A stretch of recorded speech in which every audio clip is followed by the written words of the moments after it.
जय हिंद दोस्तों, स्वागत है आपका नए वीडियो में। दोस्तों 30 अप्रैल 2023 को जो पूर्व सैनिकों ने आंदोलन किया था, पूरे देश भर में अपने अपने क्षेत्र में अपने अपने जनप्रतिनिधि को ज्ञापन दिया था, राष्ट्रपति, प्रधानमंत्री और रक्षा मंत्री तक पहुंचाने की बात उनके द्वारा कही गई थी उस ज्ञापन में।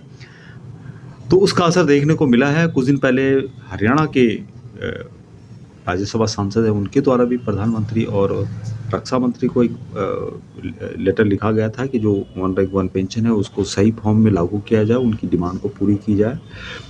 उसी संबंध में एक लेटेस्ट लेटर अभी जो है doctor Amar Singh, member of parliament Lok Sabha, जो कि श्री फतेहगढ़ साहिब पंजाब से हैं, उनके द्वारा 29/4/2023 को लिखा गया है। और यह लेटर जो है माननीय प्रेसिडेंट गवर्नमेंट ऑफ इंडिया उनके लिए लिखा गया है। यहाँ पे जो बात कही गई कि सब्जेक्ट डिमांड ऑफ एक्सेसमेंट वेलफेयर टेलमेट society and help groups Samrala, उनके द्वारा डिमांड की गई है एक्सेसमेंट वेलफेयर जो टेलमेट society and help group Samrala है। यहाँ पे जो मेंशन किया गया साथियों, जिसमें कहा गया है कि respected madam, I have recently been meet by the office peers of the Accessment Welfare Telmet Society and Help Group Samrala, who have handed me a memorandum addressed to you regarding their rightful demand for implementation of one rank one pension in its full form as was promised to them at the Mega Rupee Rally in February 2013.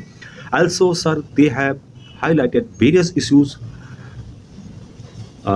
pertaining to the military service pay, disability pension and lifetime arrears, reduction of widow pension and revised pension assessment from all over the country have been sitting on the dharna at Jantar Mantar New Delhi for the same since February 2023.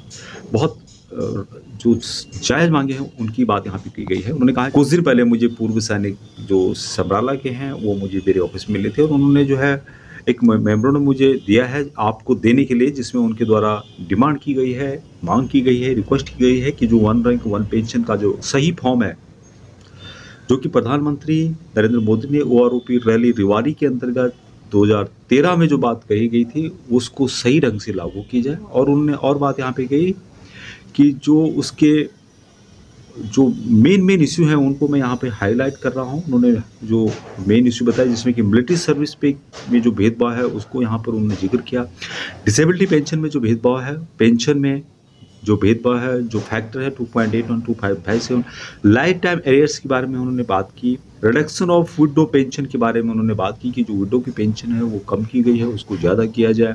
And रिविस्ड pensioners की बात यहाँ पे की गई है, उनकी pension जो है बढ़ाई जाए। Exserviceman from all over the country, जो भी ऑल ओवर इंडिया के एक्सेसमैन हैं उनको उनका फ़ायदा दिया जाए। GCOR के साथ जो भेदभाव हुआ है उसको यहाँ पर ख़त्म किया जाए। और देश भर के पूर्व सैनिक फरवरी 2023 से जंतर मंतर में धरने पर बैठे हुए हैं, उन्होंने इसके बारे में यहाँ पे जिक्र किया। Sir, given the ultimate sacrifice our respected serviceman make for us and our country, I expect you to look into their demands sympathetically and so they may be fulfilled at the earliest. उनके द्वारा यहाँ पे demand की गई है कि जो पूर्व सैनिक हैं, जो सैनिक हैं, उनका रिस्पेक्ट किया जाए। वो देश के लिए जीते हैं, देश के लिए मरते हैं। उनकी जो सही डिमांड है जिसमें कि कोई झूठी बात नहीं कही गई है, जो कि साफ दिखाई दे रहा है कितना भेदभाव किया गया है, उसको उनके द्वारा यहाँ पर सही करने की बात कही गई है। उन्होंने यहाँ पर जो भी भेदभाव GCOR के साथ हुआ है उसकी बात यहाँ पे की है।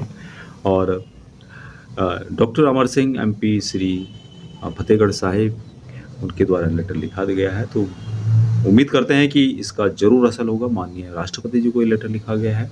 तो आज के लिए इतना ही। जय हिंद। जानकारी अच्छी लगती लाइक शेयर ज़रूर करें।